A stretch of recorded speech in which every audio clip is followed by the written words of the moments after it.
Welcome back. How you guys doing? How are you guys doing? Back with another AFL video. Shout out to man Riles Maka with the video. Shout out to him. Sub to him as well. Top 10 biggest AFL draft busts since 2000. So a lot of you guys may know this. I'm going to be learning this along the way. Giving my opinion. It can't be too bad. Like, how big are these draft busts? So we are going to check it out. We are going to see what's talking about. Don't forget to like the video and so as well. Hope you guys are doing amazing, stupendous, wonderful, outstanding. Hope you guys are staying safe as well. Obviously, of all the world issues that's going on right now, specifically Russia and Ukraine. Hope you guys are staying safe. Continue to drink your water, take your vitamins, eat healthy. And the AFL season slowly approaching, but it's close. I think it starts next month.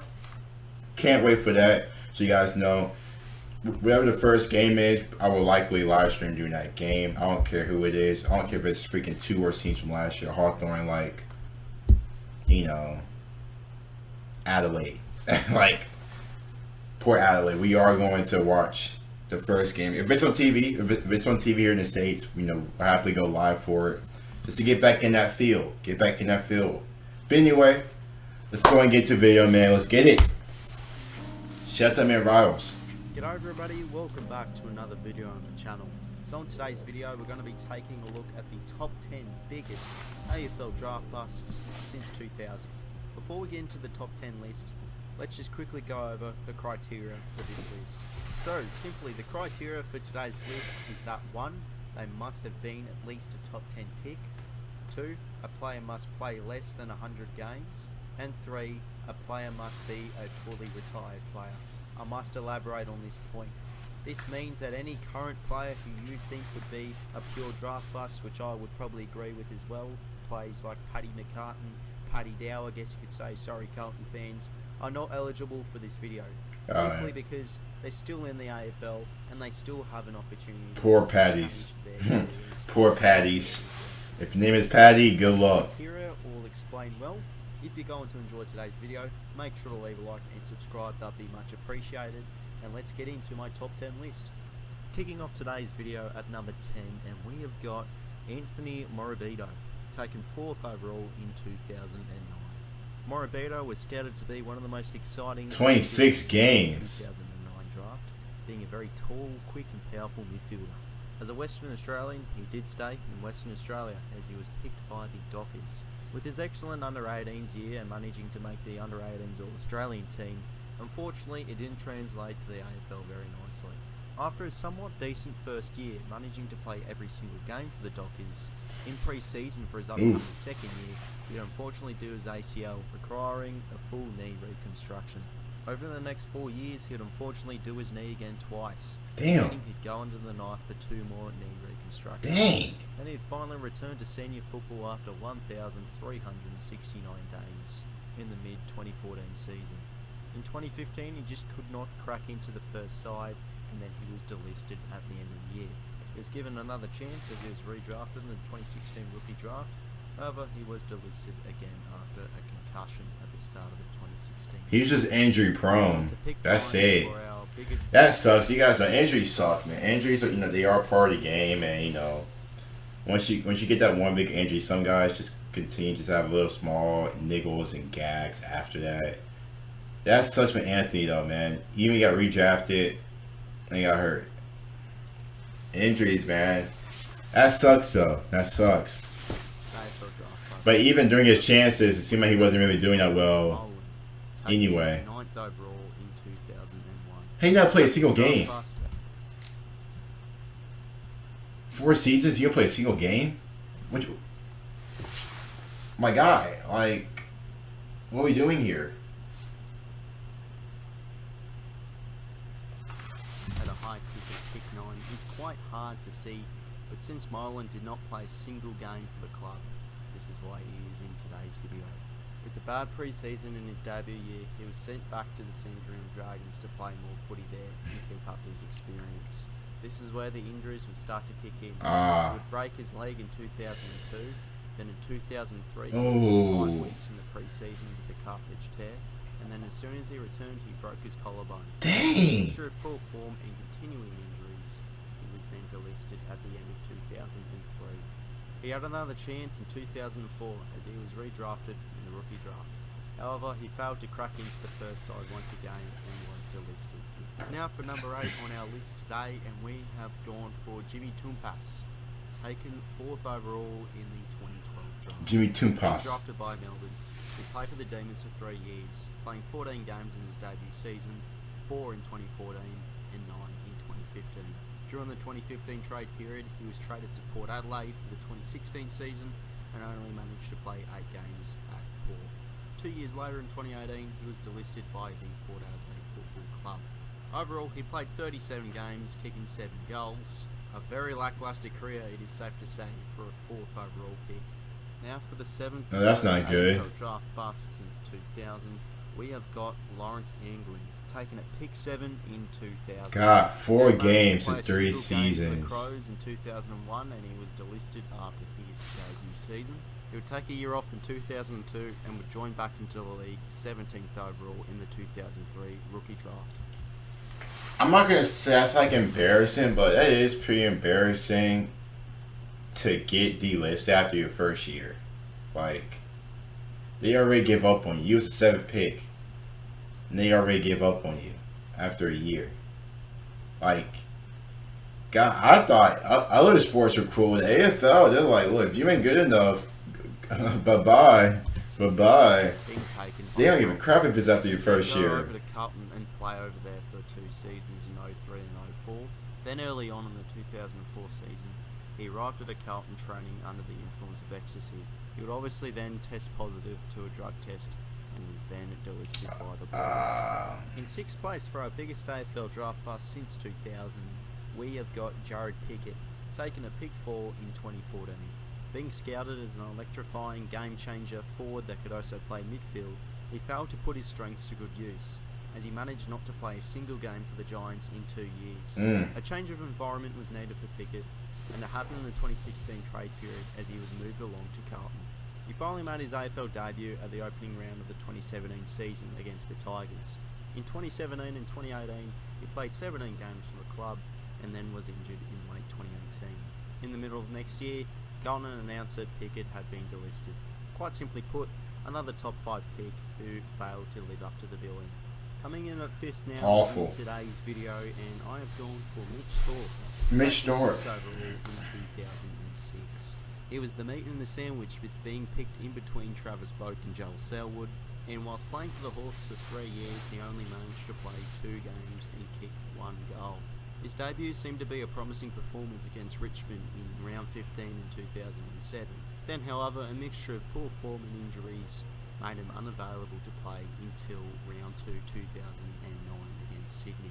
During the 09 season, he would break his foot and he'd be ruled out for the rest of the year. Later that year, he would be delisted by the Hawks. He was eligible for the national draft, and whilst he entered it, he was unable to be drafted. Jesus. He was a player that was highly hyped up by media and fans all across the country, but he simply was unable to deliver.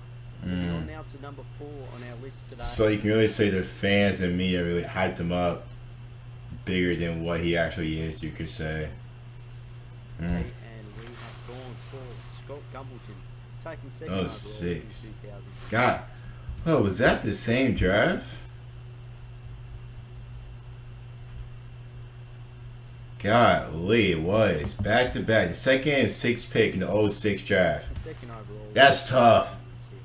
Out of the draft class, That's tough. He was a key position player, as he managed to produce his best craft in the centre half forward position. It would be Essendon that would take Gumbleton at pick 2. Gumbleton. However, his young and promising talent was unable to be executed and used, as he was plagued by injury in his first 3 years.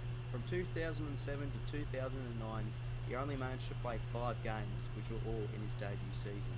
He'd returned to full fitness in 2010, and it seemed that he'd have a good season going on, managing to play every single game up until round 18. In that round 18 game, he'd be ruled out for the rest of the season with broken ribs and a punctured lung. So for the next 3 years at Essendon, it'd be a mixture of injuries, poor form and playing games here and there. During the 2013 trade period, he was recruited by Fremantle, but that recruitment was short-lived. He didn't manage to play a single game for the Dockers, and he announced his retirement. at the end of the 2014 season. Mm. So managing to only play 35 games in 8 years of AFL footy, That's not good. played with poor form and injury, it's safe to say that Gumbleton was a draft bust. Yeah. Especially at pick 2. That's not good. Coming in at third now, we have another pick 2. This one, Jonathan O'Rourke, taken second overall in 2012. O'Rourke was destined to be that next superstar franchise midfielder. He was an inside midfielder with huge hunger for contested footy with great endurance and speed. So then he was picked second overall by the GWS Giants, which was their second year in the league, and he was truly added to the infamous list of the Giants' shameful draft picks. Being hampered by injuries with hamstring problems and jaw, he had to delay in his AFL debut, finally managing to make it in round 16 against crosstown rivals the Sydney Swans. He then get a bit more game time in 2014, playing 8 games, and then at the end of the season, he was traded to the Hawks. Over the next 4 years with the Hawks, he'd been plagued with inconsistency and problems with his hamstring. He was then delisted by the club at the end of 2018. So it truly looked like a player who initially had the talent, but in the end he was quite simply never worthy of a pick 2, and he ends up third on today's list. Now for number 2 on our biggest AFL draft bust since 2000, and we have gone for Tim Walsh, taken Tim Walsh in 2002. I'm gonna play one game in 5 seasons. One Brendan Goddard was scouted. That's bad. We've seen guys play. Obviously, Pimbleton. How do you say his damn name? Gumbleton. I'm sorry, Gumbleton. We seen Gumbleton, and Buddy was just. I mean, we've seen a lot of guys have 3, 4, 5 seasons, and now you're playing like 10 games. So a lot of that really is just anxious, but at the same time, a lot of them just aren't good enough. For Tim Walsh, taken 4th overall. I mean, you played one game in 5 seasons. Tim Walsh, alongside pick 1 Brendan Goddard, was scouted as the highest rated key forwards in the draft. Standing on a tall frame of 196 centimetres, the Bulldogs decided to take a crack on him and at the time hopefully select a future key forward star. But for the next 2 years he simply failed to get a game. He finally made his debut in the 2005 season in a round 8 win over the Kangaroos, managing to kick a goal too. However, this was the only game time that Tim Walsh would ever see in the AFL. He'd missed the remainder of the 2005 season to a finger injury, and he missed the whole 2006 season with a long-term leg injury. Media outlets were not giving up hope on Walsh, and they still described him as a good prospect as a future key forward. But unfortunately, at the end of the 2007 season, he looks like Justin Herbert. Walsh is high on the list today because he was a top 5 pick. He only managed to play 1 AFL game over 5 years. And he didn't play his first 2 seasons that they said. AFL draft bust since 2000. This is, in my opinion, the worst AFL draft bust who is retired, and it is Harley Bennell, taken 2nd overall in 2010. Playing 88 games and kicking 98 goals. Harley Bennell, might not be the worst career 2010. for a 2nd overall pick, but it was simply his off-the-field dramas that gave him the spot today. It was ranked very highly in the build-up to the 2010 draft. After the Under-18 Championships, he'd walk away with the Lark Medal, which is awarded to the best player of the tournament. He simply could not have had a better Under-18 season, and he was drafted by the new then Gold Coast Suns at pick 2. Bennell was highly known and scouted for his silky smooth ball skills and his endurance and speed on the wing, and could also kick forward. He'd make his AFL debut early on in round 2 2011. Then that next week in round 3, he was dropped for disciplinary reasons. And this Hot-headed. was the start of his off-field dramas. Throughout 2011, he'd be in and out of the side. With the inclusion of missing a few compulsory training sessions, he managed to play 14 games and kick 14 goals in his debut year. His career seemed to be on the right track in 2012, as he would play all 22 games of the year. He'd finish the year with 25 goals, and he'd also finish in 2nd place in the club's best appearance award, obviously behind the GOAT Gary Ablett. Then for the next Gary Ablett, the man himself, and was producing some quite decent football. But problems arose again in 2015. He was dropped from the Suns team in May after drinking alcohol after a game, despite the team agreeing to avoid alcohol for the week. Then later in July, multiple tabloids exposed Bennell as he was caught with using cocaine. With then more alcohol problems later that year. my man Bennell was doing something that is not Pepsi. He was then officially traded to the Rio Broncos in October. The trade just didn't seem to be successful in the long run, as then for the next 4 years, he only managed to play a total of 2 games, with also having frustrating recurring injuries in his calf. The Dockers terminated his contract in the middle of 2019, and then he was invited to train with a number of clubs. The Demons decided to take the punt on him, and he was then recruited to the side in 2020. He'd go on to play 5 games for the Demons, one of them being against his former side, the Suns. Then that next year in 2021, he'd have some COVID fine issues, being fined 50 grand for breaking protocols. After being unable to get a game in 2021, he would announce his retirement at the end of that year.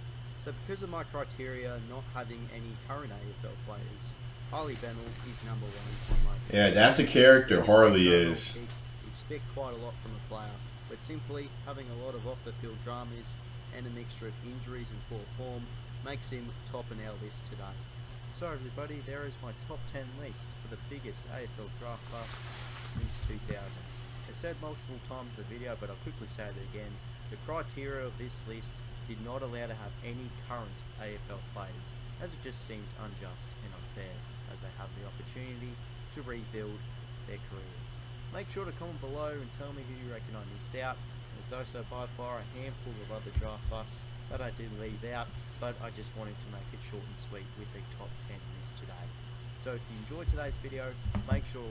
Yeah, man, shout out to him. Great video. We seen like a couple of these guys. They were in the same draft class. They were both busts. It's not a good look, but you guys know not every draft pick is gonna be a star. It's just the way it is. There are gonna be that 1 or 2 busts. So it's just, getting lucky, and hopefully they turn out to what they are supposed to be. But we will see. Hope you guys enjoyed the video. Don't forget to like the video and sub as well. Y'all let me know who is y'all all-time AFL draft bust. See you guys later.